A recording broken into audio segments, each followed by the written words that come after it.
Many of us are looking for a new and more hopeful vantage point from which we might live our lives. We find ourselves living in a worn-out time where people are hardening their positions behind old ideas. In God in La La Land, we take one of the most iconic cities in the world and we look across space and time for people that have lived in this city, but they've lived lives that were much larger than the ideological options of their day.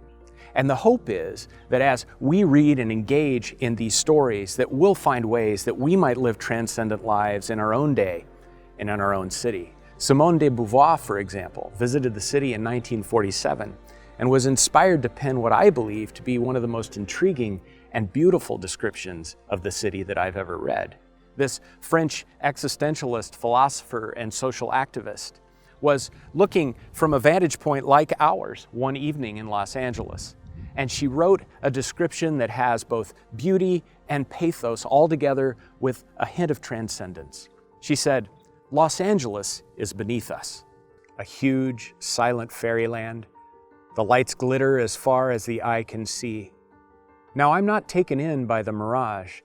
I know that these are merely street lamps along the avenues, neon signs and headlights. But mirage or no mirage, the lights keep glittering. They too are a truth. And perhaps they are even more when they express nothing but the naked presence of men.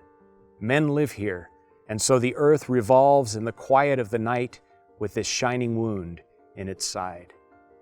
God in La La Land also tells detailed stories about people who can inspire us in the way that we live our own lives. People like Biddy Mason, who came to the city of Los Angeles as a slave, but became a millionaire philanthropist and church planter.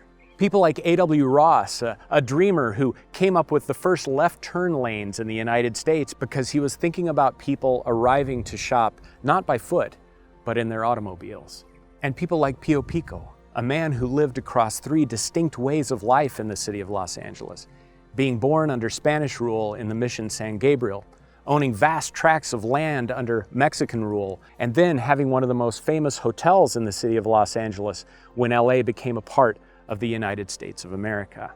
God in La La Land brings together all of these quotes and lyrics and stories under a God's eye view so that we can breathe the air of a different vantage point and begin to consider new ways in which we might live our own lives out of beauty and creativity and love.